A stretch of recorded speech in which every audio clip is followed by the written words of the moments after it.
ॐ स्थापकाय च धर्मस्य सर्वधर्मस्वरूपिणे अवतारवरिष्ठाय रामकृष्णाय ते नमः। स्वामी जी का राजयोग उसका पाठ कर रहे थे हम। तो आज का टॉपिक है प्राणिक हीलिंग, और ये बड़ा ही इंटरेस्टिंग टॉपिक है क्योंकि देखिए कि हीलिंग एक ऐसा सब्जेक्ट है जो कि हमको एकदम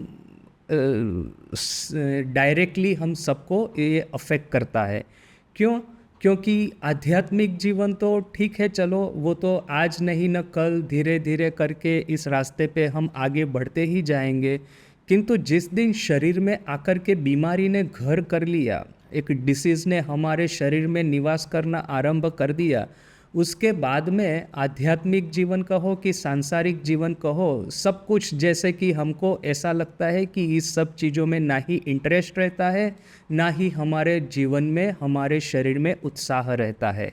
इसलिए वो जैसे संस्कृत में कहा है कि शरीरम आद्यम खलु धर्म साधनम, शरीर या तो फिर सुस्थ शरीर ही धर्म का साधन है। यदि शरीर ही खराब होने लगा धीरे धीरे तो फिर हम धर्म साधन भजन ये सब कहाँ पे करेंगे। ठाकुर का हाथ फ्रैक्चर हो गया था तो ठाकुर ने रोते रोते माँ को कहा था कि वो एशियाटिक सोसाइटी में जैसे कि स्केलेटन जो होता है ना, उसको कैसे तार बांध करके रख दिया है, तो ऐसे ही मेरे हाथ को कैसे भी करके बांध करके रख दो तो मैं तुम्हारा हंसी खुशी तुम्हारा नाम ले पाऊंगा। वरना तो जैसे ठाकुर एक दूसरा उदाहरण देते हैं, दांत का दर्द जिसको होता है तो वो फिर कहाँ साधन भजन करेगा कि क्या करेगा, सब समय उसका मन दांत के दर्द के ऊपर में ही पड़ा रहता है। तो जब भी शरीर में बीमारी आती है, अस्वस्थता आती है, असुख होता है, तो सब काम छोड़ करके अपना मन वहीं पे लेकर रहता है, फिर डॉक्टर के पास जाना, सब पूरा लाइफ बिखर जाता है। तो ये यदि ऐसा कोई उपाय है कि जिससे कि ये बीमारी ठीक हो पाए, तो ये सुन करके हम सभी लोग एकदम व्याकुल हो करके इसके बारे में जानना शुरू कर देते हैं। और देखिए कि एक सुंदर उदाहरण भी है। स्वामी उस समय बेलूर मठ बन गया था और स्वामी जी वहाँ पे रह रहे थे, तो पता चला कि एक सन्यासी वहाँ पे बड़ा ही बीमार है मठ में, उसको पता नहीं बुखार हो गया था कि क्या। तो स्वामी जी ने कहा एक साधु को कि जाओ तुम एक काम करो, जाकर के ठाकुर का चरणामृत ले आओ, जाकर के ठाकुर का चरणामृत उस साधु को खिलाना, तो उससे वो ठीक हो जाएगा। तो अभी जैसे ये जिस साधु को स्वामी जी ये कह रहे थे चरणामृत लाने को, वो हंस पड़ा। क्यों?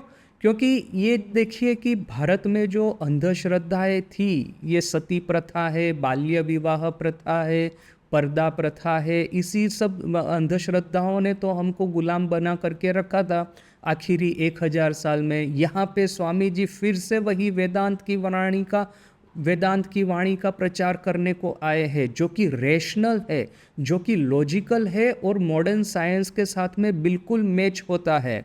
तो फिर जो चीज़ मॉडर्न साइंस के साथ में मैच होती है, जो रेशनल है, उसी को हमको ग्रहण करना चाहिए।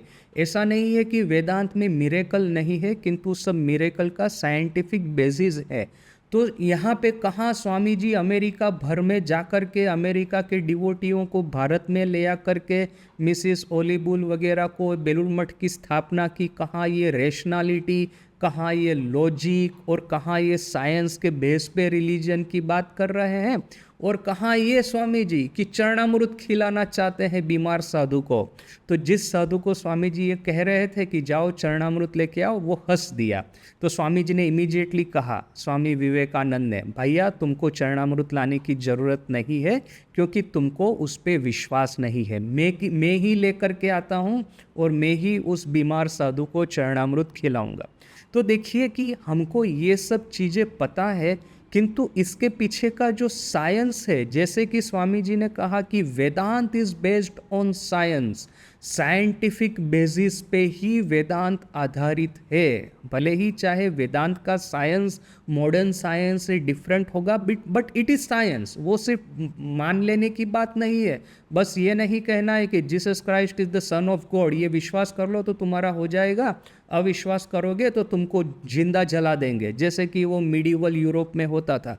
यहाँ पे सिर्फ विश्वास करने की बात नहीं है, यहाँ पे जिस तरह से साइंटिफिक प्रूफ होते हैं तो वैसे ही वेदांत में भी आपको ईश्वर दर्शन या आत्मज्ञान रूपी प्रूफ आपको मिलेगा यदि आप उसको फॉलो करेंगे। तो ये प्रूफ के बेस पे साइंटिफिक आधार पे वेदांत बना हुआ है। तो यहाँ योग भी, राजयोग भी और ये प्राण का साइंस भी सॉलिड साइंस के ऊपर में बना हुआ है। तो ये जो हीलिंग का साइंस है, ये हीलिंग, प्राणिक हीलिंग क्या है, उसके बारे में साइंटिफिक बेसिस यहाँ पे स्वामी जी डिस्कस करते हैं। हम पढ़ते हैं, all the sickness and misery felt in the body will be perfectly controlled. जितने भी शरीर में बीमारियां है, जितने भी दुख दर्द है, वो संपूर्ण रूप से हमारे नियंत्रण के भीतर में आ जाएंगे। Not only so, you will be able to control another's body. और बात सिर्फ ये नहीं है कि अपने शरीर के दुख दर्द को कंट्रोल कर पाओगे, दूसरों के शरीर में रहे हुए दुख दर्द को भी कंट्रोल कर पाओगे। Everything is infectious in this world, good और बैड। इस जगत में अच्छा हो न कि बुरा हो, सब कुछ संक्रमित होता है, सब कुछ इन्फेक्शियस है। जैसे कि कोरोना इन्फेक्शियस था, हमको लॉकडाउन करना पड़ा, तो ये जो हंसी खुशी होती है, ये जो आनंद होता है, जो सुस्थता हेल्थ होती है, ये भी इन्फेक्शियस है। इसको भी, जैसे आप दूसरों को कोरोना हो सकता है आपके कांटेक्ट में आकर के, तो दूसरों को हंसी खुशी भी मिल सकती है, दूसरों को आनंद भी मिल सकता है हमारे कांटेक्ट में आकर के, यदि अपना स्वभाव आनंदमय है तो। देखिए, मैं बेलूर मठ में था तो आपको पता होगा वहाँ पे एक आरोग्य भवन है। आरोग्य भवन अर्थात कि साधुओं के रिटायरमेंट होम। तो हम लोग जब रिटायर होते हैं तो आरोग्य भवन में रहते हैं। वैसे तो रिटायर साधु दूसरे सेंटर में भी रहते हैं, किंतु बेलूर मठ में हम लोग रहते हैं आरोग्य भवन में। तो मेरा एक ऐसा था कि मैं वहाँ पे बीच बीच में जाया करता था और कुछ कुछ साधुओं को मिला करता था। मैंने देखा कुछ साधु लोग ऐसे आनंदमय होते हैं, ऐसे हास्य उनके चेहरे पे हमेशा लगा ही रहता है। उम्र कितनी ही हो गई है, 80-90 साल। मैं जिस महाराज जी को मिलने के लिए जाता था, कालीपदो महाराज को, उनकी उम्र उस समय 90 से भी ज़्यादा थी। प्रभानंद जी के साथ में उन्होंने टीसी किया था, ट्रेनिंग सेंटर उन्होंने स्वामी प्रभानंद जी महाराज जी के साथ में किया था। इतने सीनियर थे वो। ट्रेनिंग सेंटर का फर्स्ट बैच, उसमें से वो महाराज थे, फर्स्ट बैच ब्रह्मचारी में। तो किंतु उनके चेहरे पे ऐसा हमेशा मैंने आनंद देखा है। अभी 90 इयर्स की उम्र है, बीमारी नहीं होगी क्या? ऐसा हो सकता है? बीमार थे, सब कुछ थे, किंतु चेहरे पे हंसी खुशी ऐसा कि मेरी उम्र उनसे आधे से भी कम है थी, और फिर भी मैं हमेशा चाहता था कि जाकर के महाराज के साथ में गप लगाऊं, महाराज के साथ में बातें करूं।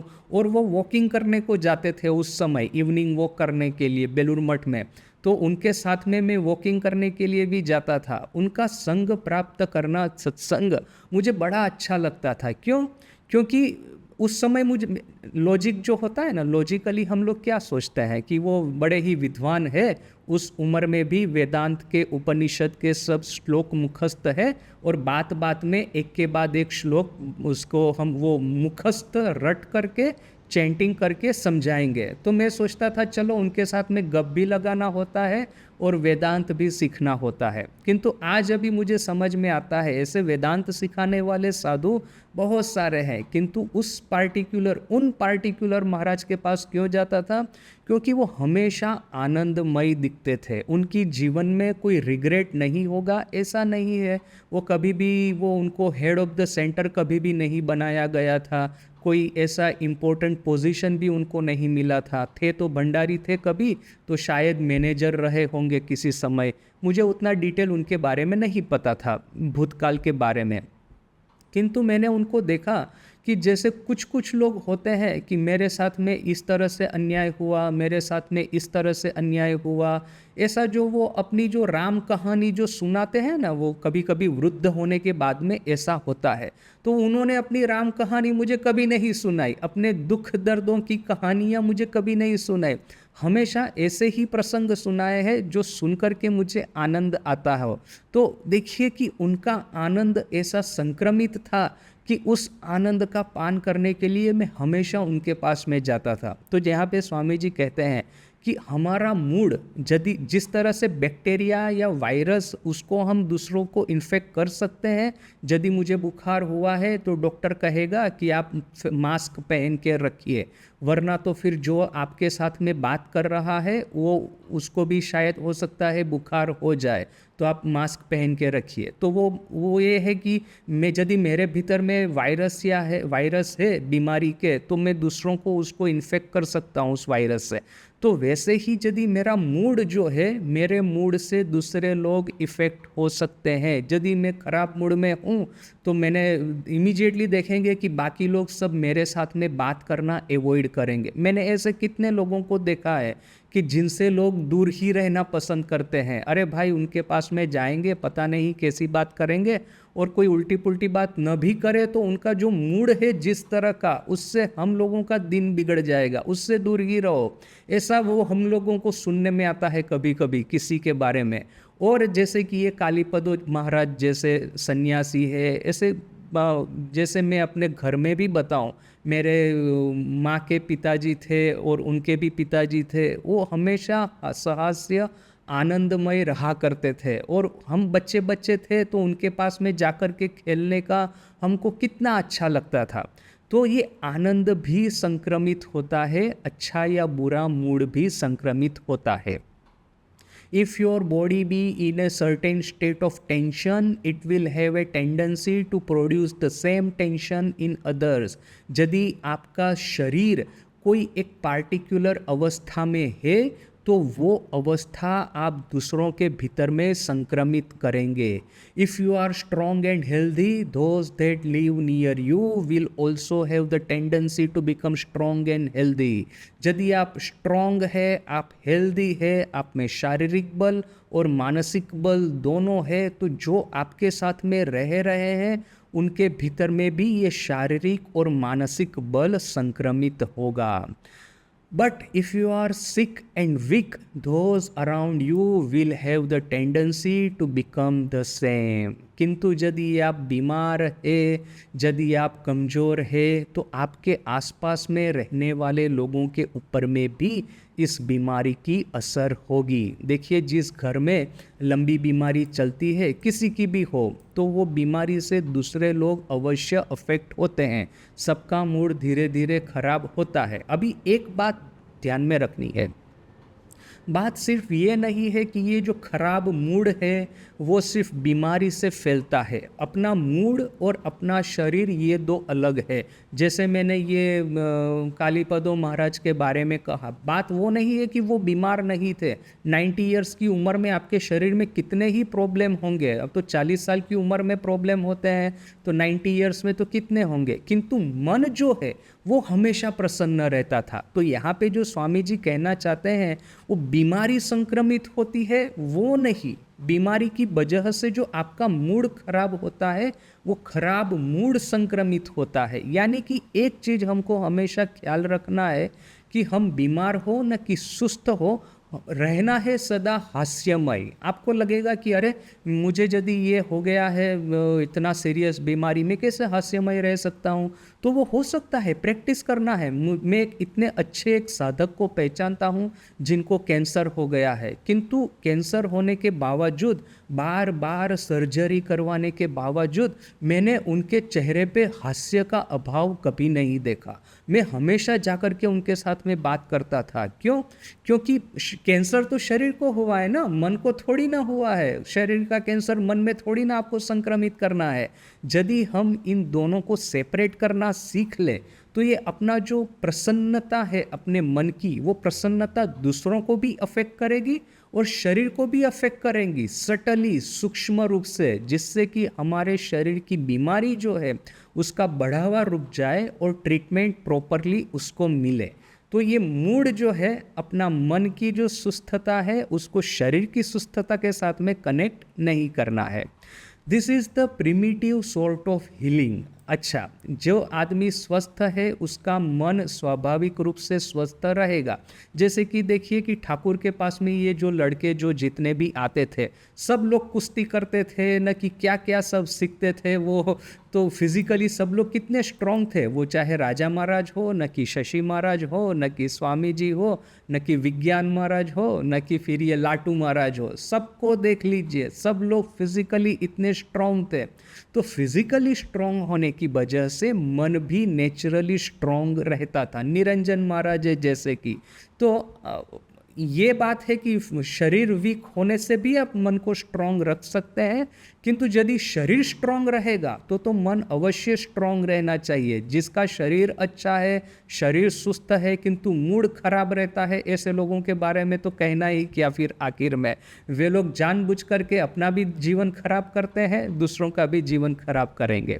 तो सुस्त शरीर लेकर के रहना और उस सुस्त शरीर के साथ में सुस्त मन होना, और ये सुस्त मन अपने आसपास रहने वाले लोगों को प्रभावित करे, ये हो गया प्रिमिटिव टाइप का हीलिंग। अर्थात कि ये प्राइमरी हीलिंग है, प्राथमिक कक्षा का हीलिंग है। कॉन्शियसली और unconsciously health can be transmitted. हम चाहे तो जानबूझ करके या तो अनजानपने में अपनी हेल्थ दूसरों को ट्रांसमिट कर सकते हैं। A very strong man living with a weak man will make him little stronger. एक बड़ा ही सबल व्यक्ति है, यदि वो किसी कमज़ोर व्यक्ति के साथ में रहेगा तो कमज़ोर व्यक्ति को भी थोड़ा बहुत सबल बना पाएगा। जैसे कि इसका आध्यात्मिक उदाहरण दे तो वो ठाकुर के साथ में वो हाजरा रहता था, तो हाजरा के भीतर में वैसे तो बहुत सारे वो वासना ये थी, इच्छाएं थी कि हाँ उसका देना है जो 1 लाख का, न कि कितना। वो यदि उसको कोई मूर्ख मिल जाए भक्त तो उसके पास में से पैसा निकाल करके वो अपना वो ऋण वो चुका दे। तो ये सब वो मनोवासनाएं लेकर के रहता था, किंतु ठाकुर के साथ में रहने की वजह से उसके मन की उन्नति तो हुई थी। तो वो आध्यात्मिक लेवल पे हो गया। शारीरिक लेवल पे भी देखिए कि ऐसा होगा ही होगा कि यदि आपका मित्र या तो आपका कोई परिवारजन फिजिकली स्ट्रांग है तो उसकी देखा देखी आपके शरीर में भी थोड़ा सा तो शक्ति आएगा। आप उसको ऑब्जर्व करते हैं तो उसकी लाइफस्टाइल को ऑब्जर्व करते हैं, वो किस तरह का खाना खाता है, किस तरह का उसका लाइफस्टाइल है, किस तरह की एक्सरसाइज करता है, किस तरह का उसका रूटीन है। जैसे जिन लोगों में फिजिकल और मेंटल स्ट्रेंथ होती है उनको सब लोग आइडियल मानते हैं, और आइडियल को देख करके सब लोग अपना जीवन अनकॉन्शियसली या कॉन्शियसली उसके अनुसार बनाने का प्रयास करते हैं। परिवार में देखेंगे आजकल तो परिवार सब छोटे छोटे हो गए हैं, किंतु पहले जब संयुक्त कुटुंब होते थे तो उसमें वो जो चाचा न कि मामा जो भी सबसे वो ये मतलब जो मेंटली और फिजिकली स्ट्रांग होते हैं, तो जितने भी छोटे छोटे बच्चे हैं सब वो उनके पीछे पीछे दौड़ते रहेंगे, मामा मामा काका काका या फिर ऐसा कुछ करके, और फिर उनको इमिटेट करने का उनका अनुसरण करने का प्रयास करेंगे। ये जो आदर्श होता है, हम सभी लोग कॉन्शियसली और अनकॉन्शियसली किसी को अपना आदर्श मान करके चलते हैं और उस आदर्श को फॉलो करने का प्रयास करते हैं। तो यदि इस तरह का आदर्श होता है हमारे सामने तो बहुत अच्छी बात है। मैं अपने खुद के बचपन की बात बताता हूँ। जब मैं अपनी माँ के घर वो जाता था गांव में, वहाँ पे थे हमारे एक मामा इस तरह से जो कि हमारे बड़े फेवरेट थे, तो हम लोग उनका अनुसरण करने का प्रयास करते थे। भले ही चाहे वो अनुसरण परफेक्ट ना हो, किंतु जो थोड़ा बहुत भी किया हमने तो वो भी तो हम उनके जैसा होने का प्रयास किए। तो जो जिन लोगों के भीतर में ये जो एक मैग्नेटिज्म होता है, एक करिश्मा होता है, एक लोगों को अट्रैक्ट करने की शक्ति होती है, हम लोग उसको अनुसरण करने का प्रयास करेंगे ही करेंगे। आजकल ये फिल्म के हीरो को देख लीजिए, ये लड़के लोग वो सब उसकी कॉपी करेंगे। वो किस तरह की हेयर स्टाइल रखता है, किस तरह के ड्रेस पहनता है, यदि पता चला वो जिम में जाता है तो हम भी जिम में जाने का प्रयास करेंगे। तो यदि जिसको हम आदर्श मानते हैं, जिनको हम नज़र के सामने देखते हैं, उनको अनुसरण करने का प्रयास करेंगे ही करेंगे। A very strong man living with a weak man will make him a little stronger, whether he knows it or not.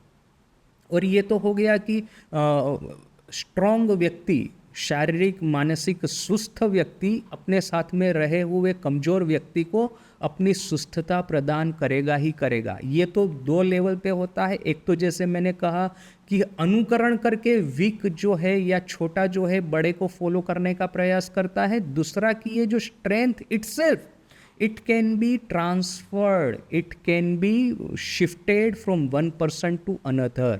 When consciously done, it becomes quicker and better in its action. ये जो स्वस्थता है शारीरिक या मानसिक, उसको हम यदि अब इच्छा से दूसरों के भीतर में संक्रमित करें तो वो इमीडिएटली हो जाता है। जैसे कि देखिए ठाकुर का जो उदाहरण बड़ा ही फेमस है कि मथुर बाबू की पत्नी थी, वो बीमार हो गई। अभी बात ऐसी है कि उसका मृत्यु होने ही वाला था, तो मथुर बाबू जाकर के ठाकुर को क्या कहते हैं? मथुर बाबू कहते हैं कि देखिए, मेरी यदि पत्नी की मृत्यु होगी तो एक्चुअली वो जो कालीवाड़ी पर जो मथुर बाबू का जो एडमिनिस्ट्रेशन था, अधिकार था, तो मथुर बाबू तो मालिक नहीं थे कालीवाड़ी के, मालिक तो थी रानी रासमणी। और रासमणी के मृत्यु के बाद में मालिकी का अधिकार जाता था उनकी लड़कियों को। तो यदि मथुर बाबू जितने दिन तक उस अपनी पत्नी के साथ में विवाहित है, तभी तक कालीवाड़ी पे उनका अधिकार रहेगा। जिस दिन पत्नी का मृत्यु हुआ तो फिर दूसरी जब लड़कियां हैं रानी रासमणी की, उनके पति आकर के कालीवाड़ी पे अपना अधिकार जमा देंगे, मथुर बाबू को दूर कर देंगे वहाँ से। तो मथुर बाबू जाकर के ठाकुर को कहते हैं कि मेरी पत्नी का मृत्यु हुआ, यदि होगा और कालीवाड़ी से मेरा अधिकार चला जाएगा तो मुझे उसका दुख नहीं है कि चलो मेरा अधिकार चला गया, किंतु इस बात का दुख होगा कि मैं आपकी सेवा नहीं कर पाऊंगा। तो ठाकुर ने कहा ठीक है। तो ठाकुर ने क्या किया?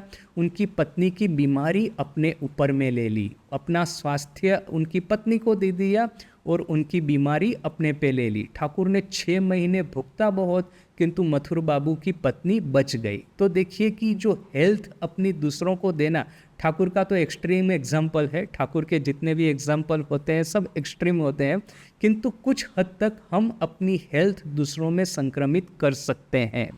Next come those cases in which a man may not be very healthy himself, yet we know that he can bring health to another. ऐसे भी केसेस है कि कोई व्यक्ति शायद हो सकता है कि अपने से इतना हेल्दी ना हो, किंतु वो अपनी हेल्थ दूसरों को दे सकता है।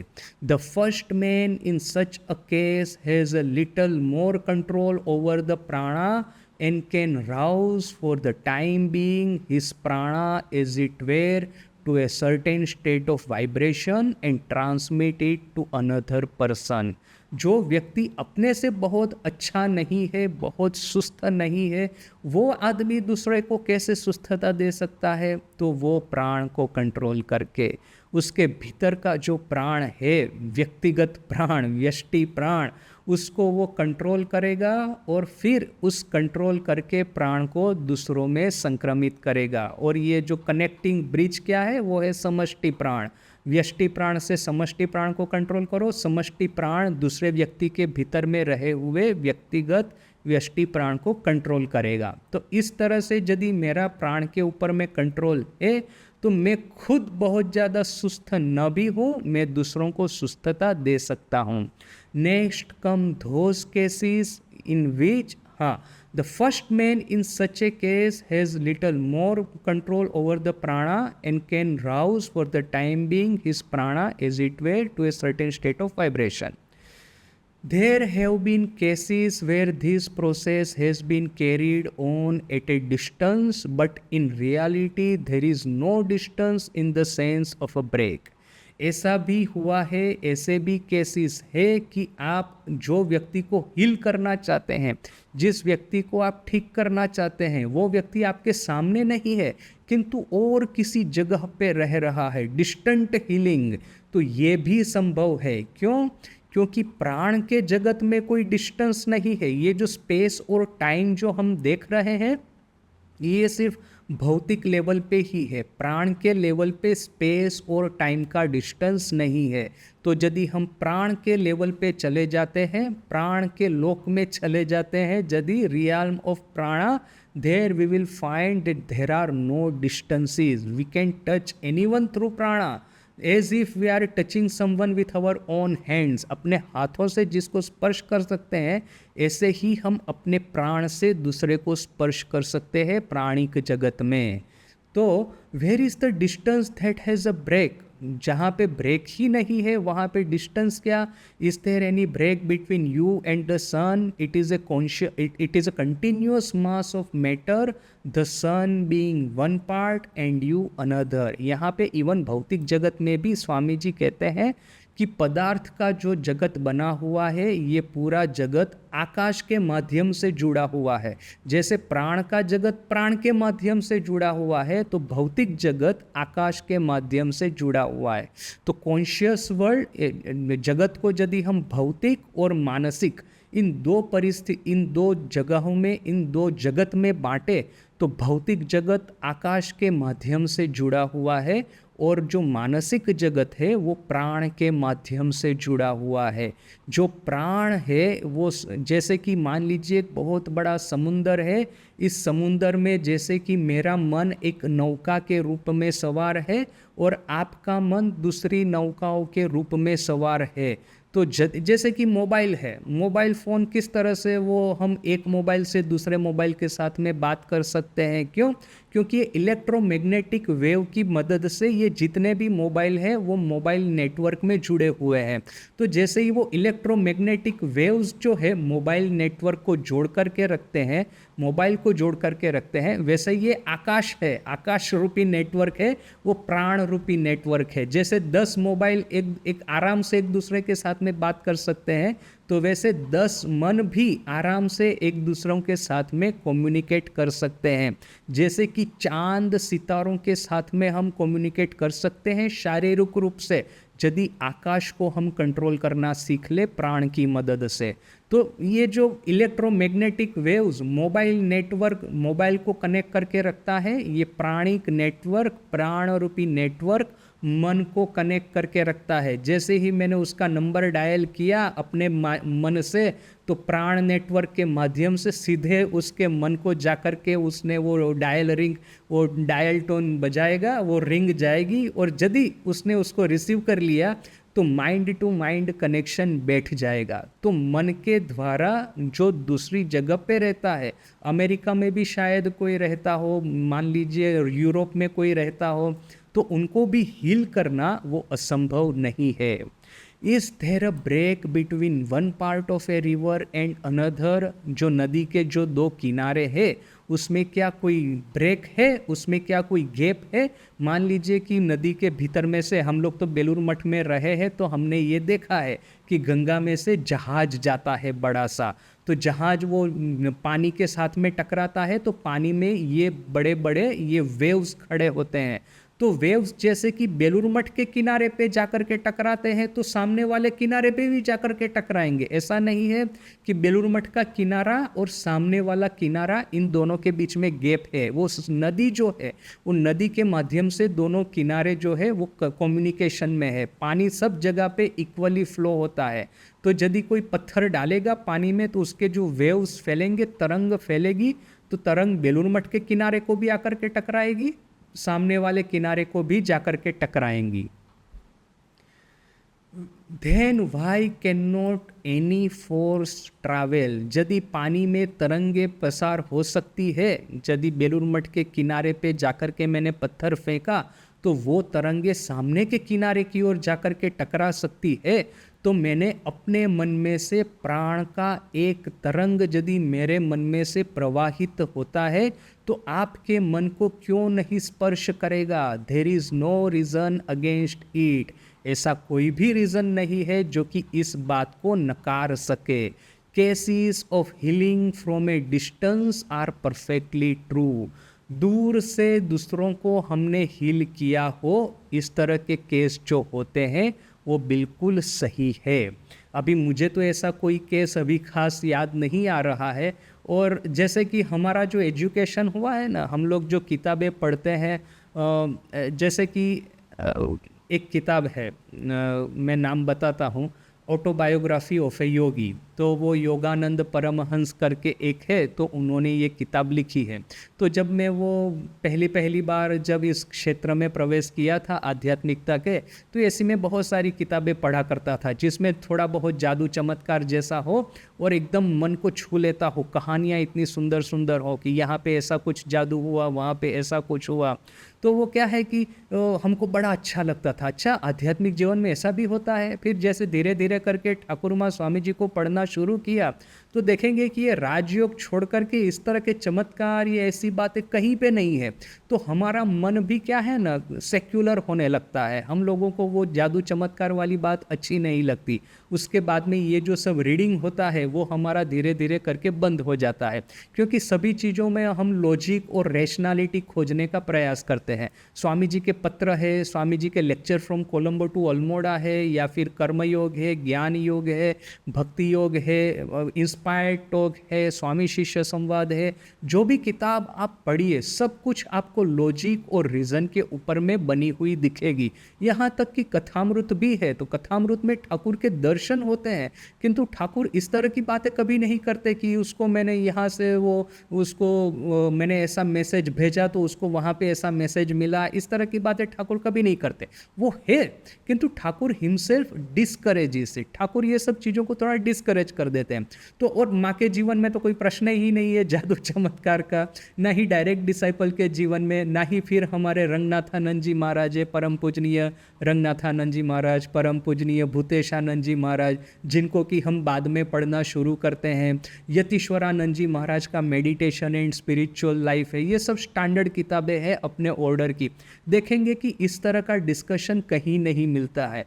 तो फिर हम लोग क्या है कि धीरे धीरे करके इस तरह के रीडिंग से दूर चले जाते हैं। तो यहाँ पे स्वामी जी बाद में कहेंगे कि ये जो सब फेथ हीलिंग जो है, प्राणिक हीलिंग, ये सब में बहुत ज़्यादा फ्रॉड होते हैं। इसीलिए लोग इस सब चीज़ें, खास करके आज के आधुनिक युग में लोग बहुत ही ज़्यादा कॉशियस हो जाते हैं, थोड़ा सा चौकन्ने हो जाते हैं कि अरे भैया जो ये सब हीलिंग की बातें करता है वो आदमी निश्चय फ्रॉड ही होगा, अदरवाइज वो अपना खुद का जीवन क्यों नहीं ठीक करता। ये जितने भी ज्योतिषी है, जितने भी तांत्रिक है, वो लोग कहेंगे हम आपको करोड़पति बना देंगे। वो बैठा है सड़क के किनारे, तो यदि मुझे करोड़पति बनाने की उसकी क्षमता है, मेरे दुश्मनों को हानि पहुंचाने की उसमें क्षमता है, तो अपना खुद का क्यों कुछ नहीं करता? वो अपने खुद को 10 रुपया देकर के दूसरों को करोड़पति बनाने की बात करता है। तो ये देख करके बिल्कुल हमारे मन में संदेह उपस्थित होता है और होना ही चाहिए। तो यहाँ पे जब स्वामी जी ऐसा कहते हैं कि ऐसे केसेस है जिससे कि प्राणिक हीलिंग लॉन्ग डिस्टेंस पे हो सकता है, तो हम स्वामी जी की बात यहाँ पे मान लेते हैं। मैंने तो इस तरह का रीडिंग करना काफ़ी समय से बंद कर दिया है, इसलिए इस तरह के उदाहरण मैं नहीं बता पाऊँगा। और जो उदाहरण होते भी है उसमें हम कैसे मान ले कि ये फ्रॉड नहीं है, कैसे कह दें? स्वामी जी ने खुद ने तो कोई उदाहरण इस तरह के दिए नहीं है। स्वामी जी ने कुछ कुछ उदाहरण दिए हैं, जैसे कि उनकी माँ, जब स्वामी जी चेन्नई में थे तो पता चला कि उनकी माँ उनका मृत्यु हो गया है। अभी ये स्वप्न था कि कैसे भी उनको इस तरह का दिखा, तो अभी वो विदेश में जाने वाले हैं, कैसे जाएंगे? फिर वहाँ चेन्नई के डिवोटीज जो है उनको एक तांत्रिक के पास में ले गए। वो एक आदमी था, स्मशान में बैठा हुआ था, बिल्कुल उसके बिखरे हुए बाल थे और फिर स्लेट के ऊपर में लिख रहा था। लिख करके फिर उसने स्वामी जी को बताया कि नहीं, उनकी माता जी ठीक है। तो ऐसे ऐसे कुछ केसेस स्वामी जी ने डिस्कस किए हैं, किंतु स्वामी जी के जीवन के अलावा, और बिकॉज कि स्वामी जी कह रहे हैं तो हम इसको स्वीकार करते हैं, किंतु अदरवाइज इसके अलावा और कोई भी केस स्वीकार करना हमारे लिए मुश्किल होता है। तो यहाँ पे भी इस तरह का कोई उदाहरण मेरे पास में है नहीं फिलहाल, और होगा भी दूसरे लोगों का तो 10 बार सोचना पड़ेगा कि यहाँ पे फ्रॉड तो नहीं हो रहा, ये बात सही तो है कि नहीं। तो यहाँ पे स्वामी जी जो कहते हैं वो हम मान लेते हैं। उन्होंने कुछ कुछ केस ऐसे देखे होंगे जो जिसके बारे में उनको विश्वास आया होगा, और नहीं विश्वास होने जैसा भी बहुत कुछ है। स्वामी जी ने एक बार कहा था, ये जो स्पिरिचुअलिज्म है ना, इसका डिस्कशन बाद में आएगा इसी टॉपिक के बाद में। तो ये स्पिरिचुअलिज्म अर्थात क्या, जो मृत लोग जो होते हैं उनकी आत्मा को, उनके, अभी आत्मा शब्द तो ठीक नहीं है वेदांत की दृष्टि से, अंतःकरण कहते हैं कि उनका अंतःकरण जो है इधर उधर भटकता रहता है, उनका जीवात्मा इधर उधर भटकता रहता है। तो वो उसको कभी कभी बुलाते हैं, तो उनको समन करके फिर वो जीवात्मा आपको कुछ ना कुछ बताएगा, भविष्य के बारे में बताएगा, फिर वो जो दूसरी जगह पे क्या हो रहा है, दूसरों के मन में क्या हो रहा है, ये सब बताएगा। तो स्वामी जी कहते हैं कि मेरा एक रिलेटिव है जिसका कि अकाल मृत्यु हुआ है। अभी स्वामी जी के कौन सा रिलेटिव का अकाल मृत्यु हुआ है, तो उनकी बहन ने सुसाइड किया था। तो स्वामी जी कहते नहीं है वो मेरी बहन है, किंतु अभी हम लोग अनुमान करके कह सकते हैं।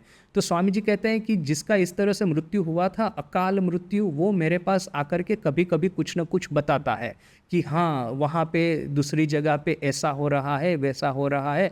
तो स्वामी जी कहते हैं कि मैंने ऐसा पाया है कि वो सब समय सच नहीं बोलता। ये जो व्यक्ति है, उनकी बहन होगी, जो भी होगा, वो सब समय सच नहीं बोलता, या तो वो झूठ बोलता है या उसको खुद को पता नहीं है। तो देखिए कि स्वामी जी के साथ में ऐसा होता था, तो स्वामी जी बिल्कुल चौकन्ने हो जाते थे, सभी चीज़ों पे संदेह करके, वेरीफाई करके उसको स्वीकार करते थे। तो ये यदि स्वामी जी ऐसा कहते हैं कि ये ऐसे केसेस होते हैं जो कि डिस्टेंट हीलिंग कर सकते हैं, जो कि बिल्कुल ठीक है, तो स्वामी जी ने वेरीफाई करके ही ये बात कही होगी। The prana can be transmitted to a very great distance, but to one genuine case there are hundreds of frauds. यहाँ पे स्वामी जी कहते हैं कि प्राण सच में कितने ही लंबे डिस्टेंस पे आप इसको प्राणिक हीलिंग कर सकते हैं, किंतु उसमें यदि एक सही किस्सा होगा तो हजार झूठ मूठ के केसेस होंगे। This process of healing is not so easy as it is thought to be. ये जो इस तरह से मन के द्वारा दूसरों को हील करने की प्रोसेस है, वो इतनी सहज नहीं है जितना कि आप सोच रहे हैं। In the most ordinary cases of such healing you will find that the healer simply take advantage of the naturally healthy state of the human body.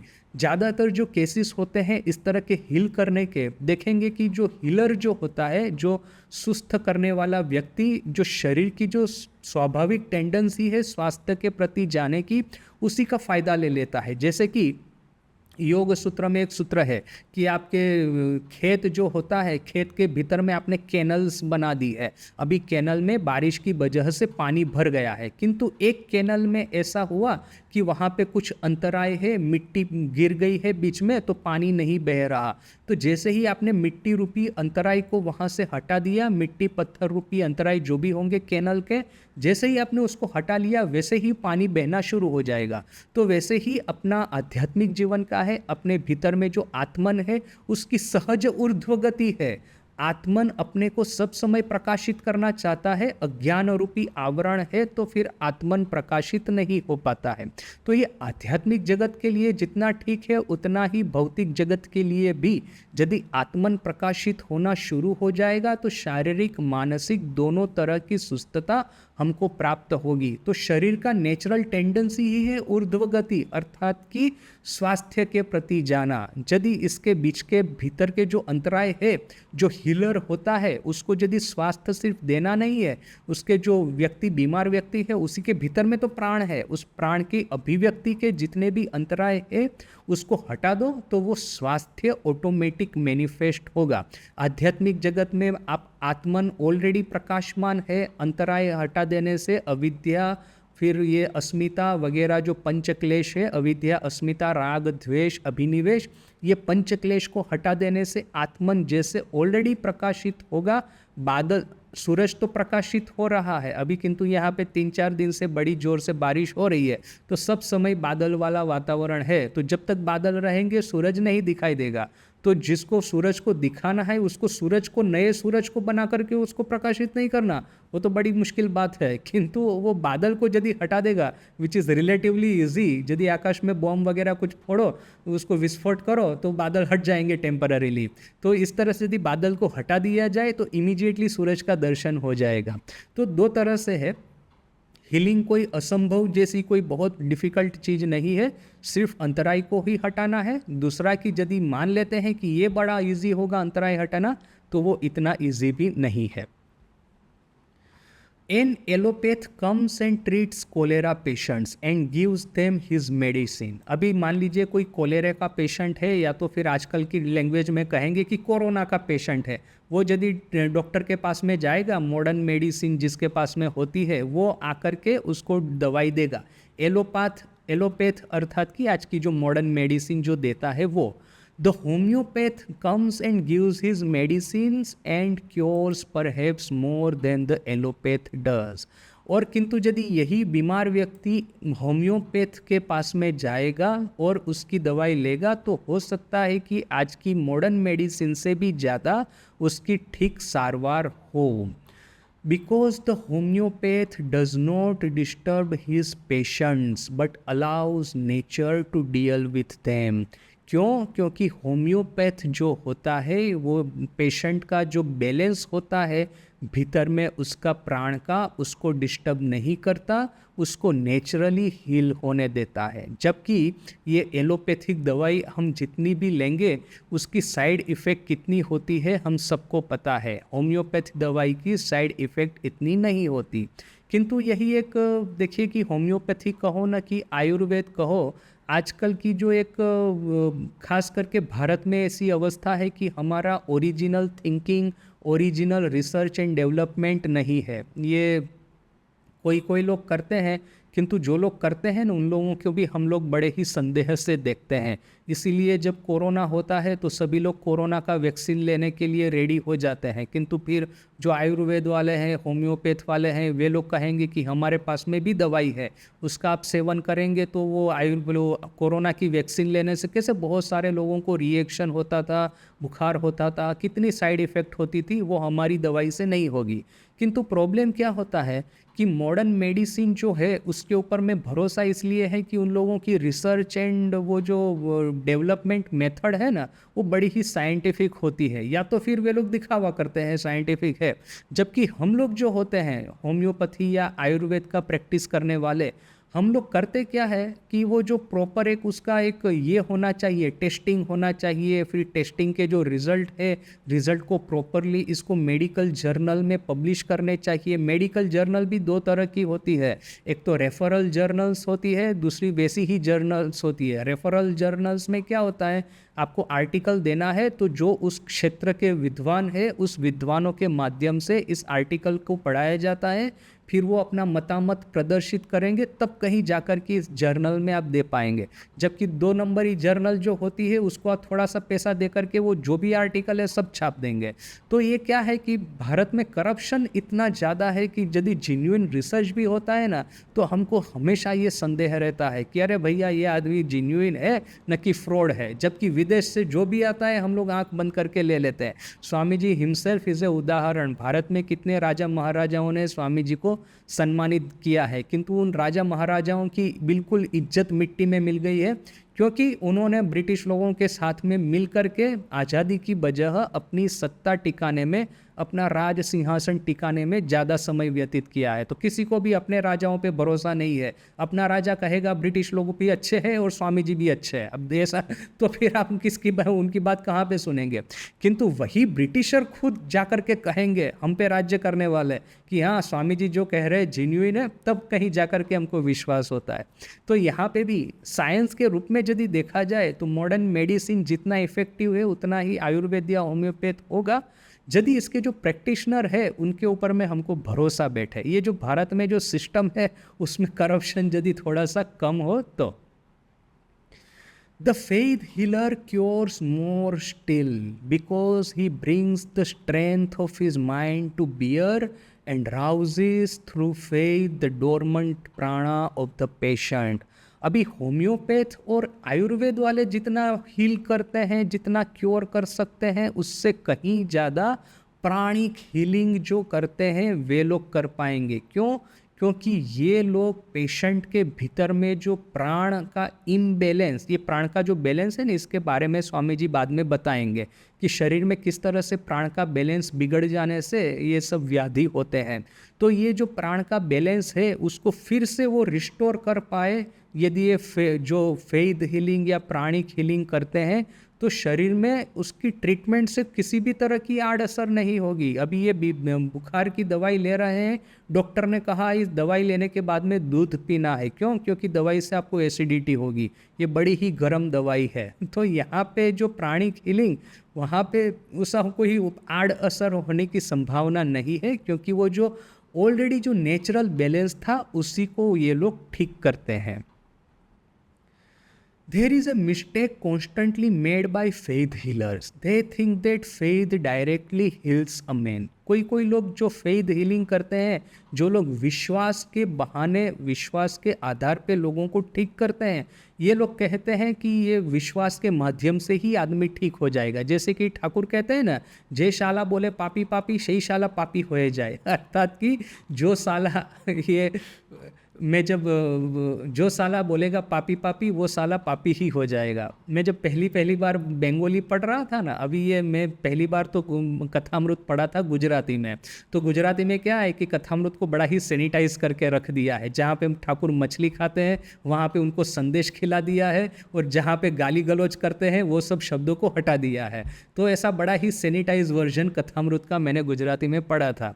फिर जब मैं पहली बार वो बंगाली कथामृत बांग्ला लैंग्वेज सीखा, उसके बाद में मुझे अभी भी याद है, बिल्कुल पक्का याद है। मैं उस समय बेलूर मठ में था, पीपीटीसी में, प्री प्रोबेशनल ट्रेनिंग सेंटर, और शाम का समय था। मैंने वो बंगाली कथामृत खोला, और अभी तो बांग्ला पढ़ना आ गया है, तो पहला ही लाइन मैंने पढ़ा, और ठाकुर क्या कहते हैं पहली ही लाइन में, जय शालारा हरिनामे मत्त होए नाचते पारे ना, शी शालादेर कखनो होबे ना।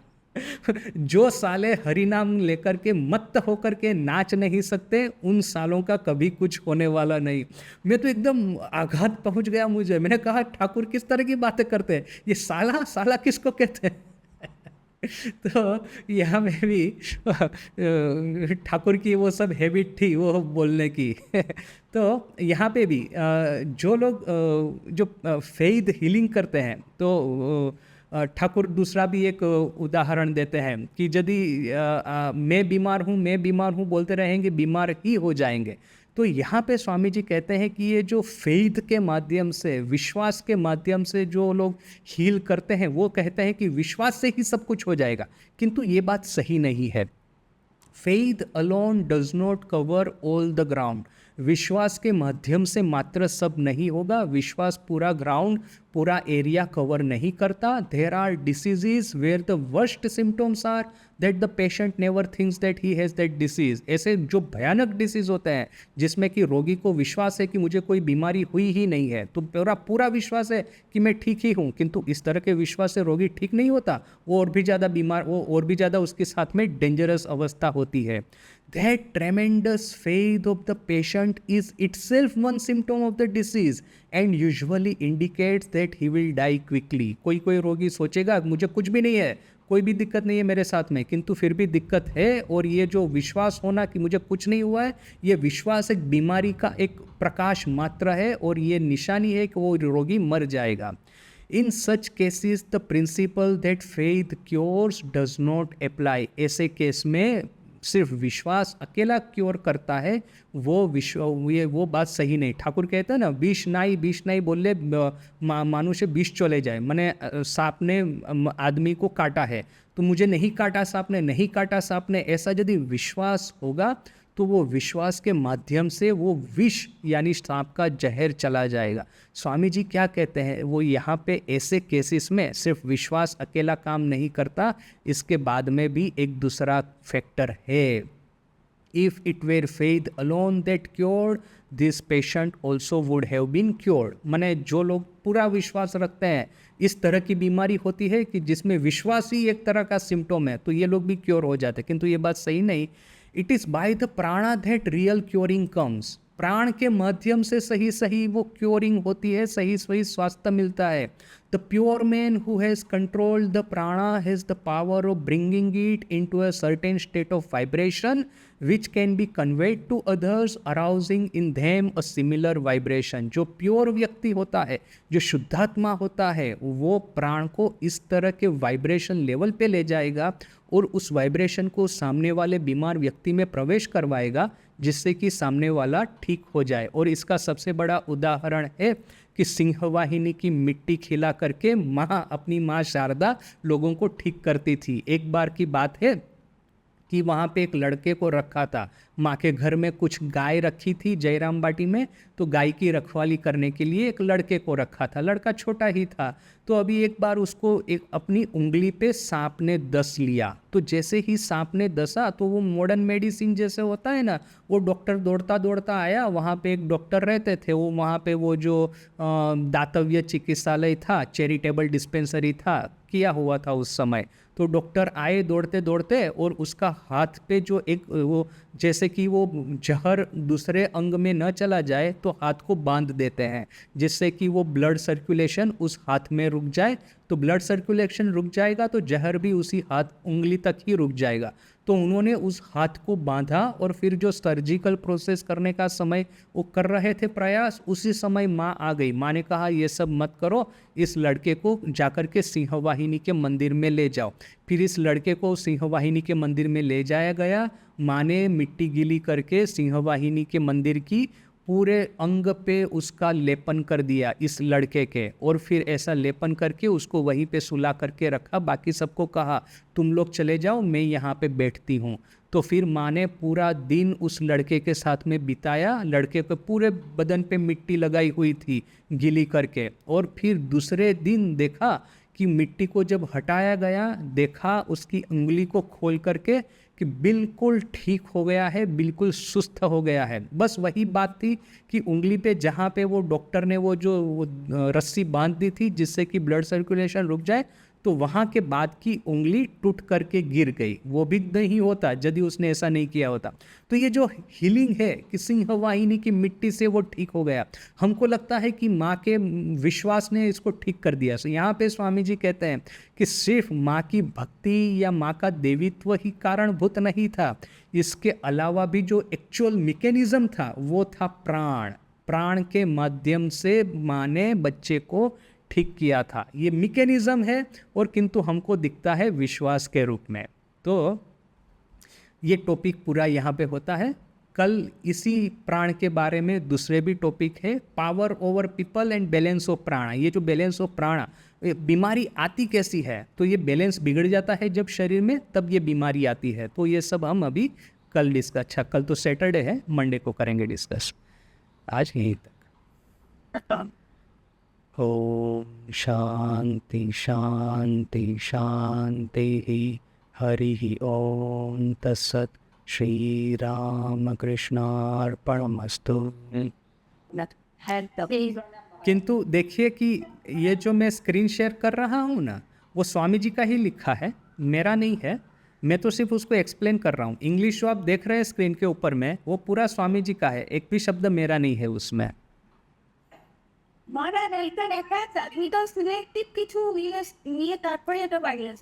ना ना, पूरा टेक्स्ट আছে, पूरा टेक्स्ट আছে।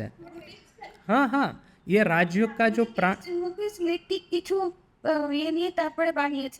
ना ना ना ना ना, सिलेक्टिव नहीं, सिलेक्टिव नहीं, एज इट इज আছে स्वामी जी का। मैंने कुछ भी चेंज नहीं की, मैंने सिर्फ वो हेडिंग दी है, बस इतना ही। वो जो हेडिंग आप देख रहे हैं ना, वही मैंने दिए हैं। बाकी स्वामी जी का टेक्स्ट जैसा किताब में है एग्जैक्टली वैसा आपको दिख रहा है।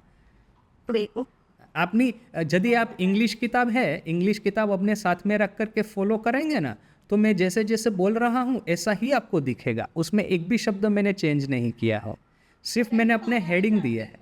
हाँ, वो टॉपिक मैंने दिए हैं सिर्फ, जिससे क्या होगा कि टॉपिक कंप्लीट हो जाए ना एक दिन में एक टॉपिक, तो क्या है कि हमको वो समझने में सुविधा रहे, बस इतना ही। It is possible and you can learn it also, but as Swamiji says, it is difficult to see that who is genuine and who is fraud. So if we want to learn it, we can learn it. There is no harm. But my personal suggestion is better focus on Thakurma Swamiji, on the spiritual aspect of life. Once our spiritual aspect is taken care of, then we will see that all other aspect, whether it may be our health, physical, mental, all will be taken care of automatically. Also, Yeah, it is possible to heal others also, but why should we go into that? Why don't we just focus on ठाकुर's name? Then depend upon Thakur. ये जो बात है कि हम दूसरों को heal कर सकते हैं, मैं कहता हूँ कि उसमें जाने की ज़रूरत ही क्या है. ठाकुर पे सब भर दे दो, ठाकुर पे बिल्कुल शरणागत हो जाओ. ये तो देखिए स्वामी जी हमको ये सब बता रहे हैं तो हम डिस्कस कर रहे हैं, no problem with that, but no need to go into that. ये सब कैसे है पता है? हम लोगों के साथ में देखिए सबसे बड़ा प्रॉब्लम क्या है, हम लोगों की उम्र 30, 35, 40 साल हो जाती है, उसके बाद में हम लोग इस फील्ड में आते हैं. तो पहले तो अपना कुछ ठीक करें, फिर तो हम दूसरों को करने को जाएंगे. यदि वो जो हमारी वो जो वैदिक प्रथा थी कि बचपन से बच्चों को पाठशाला में भेजते थे, गुरु में गुरु के पास में रह कर के योग, वेदांत, आसन, प्राणायाम सीखते थे, वे लड़के लोग बड़े होकर के ये सब आयुर्वेद के विद्वान होंगे, प्राणायाम के विद्वान होंगे, प्राणिक हीलिंग करेंगे, वगैरह करेंगे. हम लोगों का तो प्रॉब्लम है, बचपन तो वैसे ही वेस्ट गया, जवानी भी वेस्ट गई, अभी वो मिडल एज में जा कर के हमको ये सब थोड़ा सा हुआ है कि नहीं कुछ करना चाहिए. तो बेटर है कि फोकस ऑन आध्यात्मिकता, ठाकुर का नाम लेके उनके शरण में रहो. किंतु यदि अपने बच्चों को अभी से सिखाना ये सब शुरू करेंगे तो वे लोग बड़े होकर के ये सब क्षेत्र में माहिर हो सकते हैं. तो ये हमको दो चीज़ सीखनी है, हमको खुद को ये सब में नहीं जाना, ठाकुर माँ स्वामी जी को लेके रहना है, किंतु अपने बच्चों को बचपन से ही योगा, प्राणायाम, आसन वगैरह सब सिखाते रहना है. ठाकुर माँ स्वामी जी की कहानियाँ उनको बताते रहनी है. तो वे लोग जब बड़े होंगे, there will be a new India, वो जो वैदिक भारत फिर से एक नए युग में खड़ा होगा.